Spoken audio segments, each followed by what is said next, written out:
Hello, Aryan. Hello, thank you. How Hey, are you today? Well, welcome to Peace One Day and I'm to doing. AI to Peace. It's a real Thank privilege you. to have Thanks you for having here. me.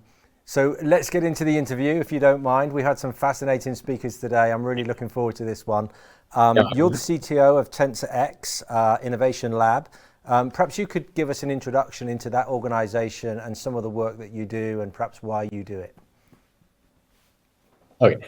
So, 10x Innovation Lab is an artificial intelligence and cognitive programming company. So, you can think of us like a tank of concentrated technology.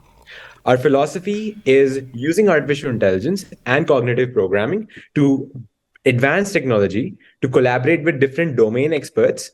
And we've been building AI since 2017. So I started building deep learning models since early 2017 when I happened to be at Stanford University. And then I happened to take a course at MIT and that got reinforced. I came back, started building a team. And then I'm quite proud of my team today, and we've worked with many clients. So our workflow is basically we get clients, people, companies, startups who want to build artificial intelligence and machine learning applications. Then we build the tech for them, narrow AI mostly, and we also collaborate on research with companies as well as institutions. So this artificial intelligence and cognitive programming technology is like intelligence on demand. Other speakers have talked about it, but we've had information technology on demand for some time now. And now we're on to the point where we're going to have intelligence on demand. So it's an interesting time to be. We'll continue to build more cognitive programming and AI tools. And eventually we're headed towards AGI. We're also planning to build our own products. We're on the way. Um, and we want to make these tools that help, that use AI and help people in multifaceted ways. We build Fascinating. And all types of computer vision, natural language, and decision intelligence models. okay, very good. Thank you for that introduction. So, and today is World Innovation and Creativity Day.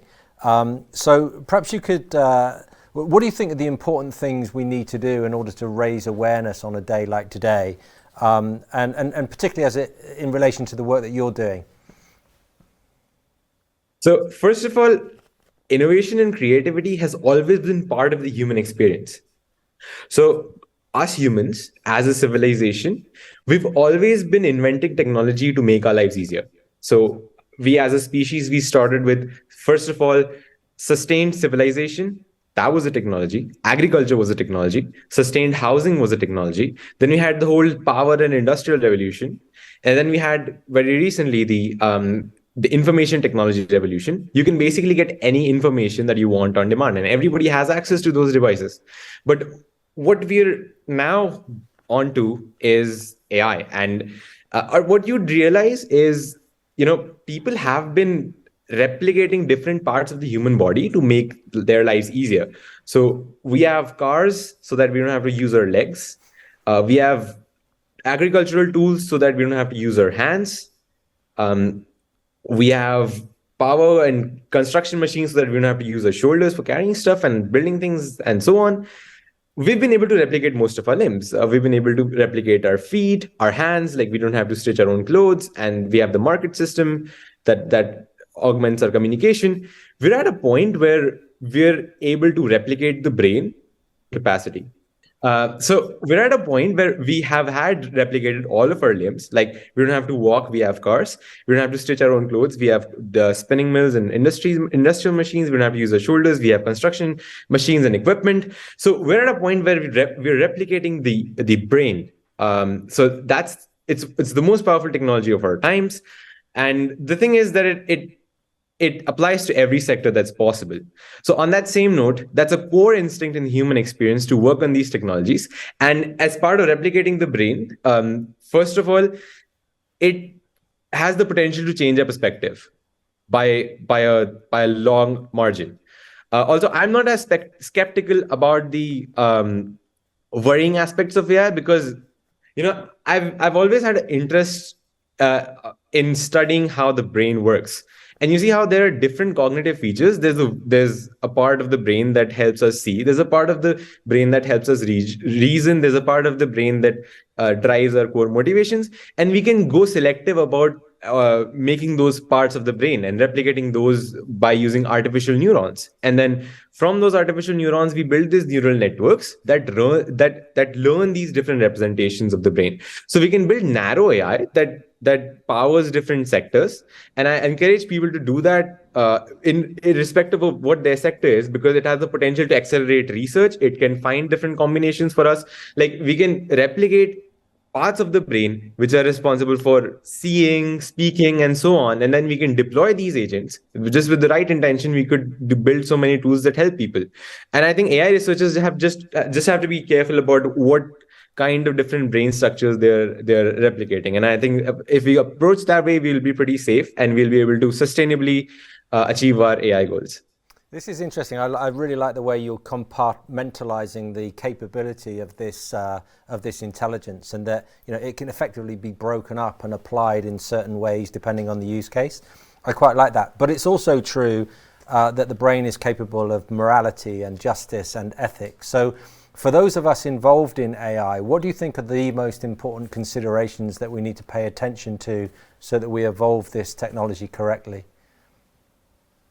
So AI is actually rapidly evolving. Every 2 weeks, a new language model or a new a domain expert model, or a model that can recognize images better comes about, and then we have to update our models to be updated with what's happening, and then keeping us up to date, we continue that research so that we're able to create something that's different, and sometimes that ends up being better than the state of the art model that's around. And I think ethics and intentions are really important, because I've after programming, I've seen that time is actually really important for biological creatures, but for hello, am I audible? No, you're here. Yeah, but for machines, an algorithm can process through n number of tasks in as fast as a processor can clock. So our intention whilst making those models is really important. And again, we can represent different brain structures responsibly. Whilst we do that, it's a tool that can fundamentally change our quotient from survival to meaning.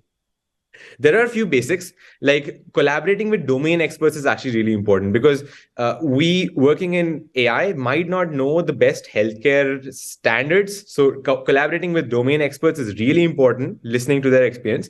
Next, feature engineering has to be done very well. Like, there has to be a good representation of the features that the model is learning. Third, we have to make sure that there are no biases in the data, that like people have been talking about it. Every group has to be equally represented, and it should not hint any other intentions. And I think there should be thorough testing as well. And I think all AI experts and people who are domain experts of their specific industry should come and collaborate with people working in AI. And I think we can build brilliant things together. I can tell by your tone and your content that you're one of life's eternal optimists, which is great. I'm glad that you're the one with the fingers on the keyboard and not some others. But on that note, what role do you think that AI can play in humanity's survival? Right, we've kind of alluded today in some of the conversations about some of the destructive potential of AI, which is scary for some. But what about the corollary of that? What about humanity's survival? Where do you think the big shakes will be? I think, first of all, AI developers have to be really clear with their intent. So they have to have a clearing of their own intent before they go ahead, because it's a responsible role. It's a really responsible role. Secondly, AI can shift a survival quotient to levels of meaning. So we don't have to worry about survival where machines would be able to do everything. This would free people to do higher value things. So right now, there are levels to the human experience. At the core of it, people are fighting for survival. And at that level, you cannot think of meaning, or you cannot think of abstract thought. When AI would help us with all of that, be it having abundant nurses, having abundant healthcare providers, having abundant education, then the core perspective would shift from survival to meaning. And when we get to that, we'll be able to answer more of our fundamental existential questions. And like, this survival mindset would shift from being into survival to to thinking about happiness, love, spirituality, and meaning. So that's something that AI as a technology that our generation has, and we should definitely build upon it. And a responsible mimicking of neuron structures and brain structures can allow us to do that. So effectively, There you're are some saying, risks. I was going to say, effectively, you're saying that AI has, one of the byproducts of AI is that it will release capacity so that we can concentrate on some of these higher order human considerations. Yes, and there are a few like the transition can be jittery, and why I say that is because just imagine this: there's a family, and the parents actually get the child dependent on them. So the child would actually lose its ability to do things just so because the parents do everything for the child. So that's the sort of situation we can have with AI. And at the same time, if people are just focusing on the survival quotient, people can lack meaning. But there are societies who focus on consciousness and learning, and those are actually core to that's like a deeper level of the human experience. Because fighting for survival is what animals can also do. It's our qualities of meaning, meaningful pursuit, happiness, spirituality, and fundamental understanding is what makes us different. And I think it's a technology that can accelerate the human experience and take it to further levels. So I think that's a great thing about artificial intelligence. One thing to keep in mind is people who are still focusing on the survival quotient may feel that they don't have capacity. But the thing is, they would have to shift their order of purpose and move it to meaning, move it to higher abstract thought, move it to being happy, having a good intention, and all of these things. Yeah, it's fascinating. I think, look, the reality is that AI is still relatively nascent, and I think whenever things are new, it can be shrouded in fear for some people that haven't yet been immersed in this world. So I really like the way that you position that, and the fact that there is there's light at the end of the tunnel here, right? And that the powers of good are right there under the bonnet of AI. So that's a fascinating perspective. For those that perhaps aren't yet immersed in the world of AI, how do they get involved? What advice would you give them? Like, how would they begin? Where would they go? What's your advice? I think first of all, just seeing the speed of how AI tools are evolving, seeing ChatGPT and others and AutoGPT, which is AI tools would be able to do majority of tasks for you. So I think we need to build better ways of transmitting that to people. And I think we are also doing that, and other companies would also do that. I think it's really important that people who are pursuing AI development have a clear intention. And that's like the best case scenario would be this. And I think people should think of that intention. And I think the way people can get into AI would become easier. Like, for example, if let's say you're a research scientist, you would soon get AI products which help you in finding out more cases for your particular research case. Like, it would get productized, and we're soon in the verge of that happening. Like, it's starting to come out, and it would come out in like a year or 2 or 5 years. It would become really easy to use these AI tools. Almost like intelligence as a service, consumable packets of content that people can consume at will, right? Intelligence would also become on demand, like all the other technologies of the past of our civilization. Fascinating. So, reading list. I think you said Stanford and MIT. That suggests to me that you're a very well-read individual, which is obvious from this conversation too. What reading list would you recommend?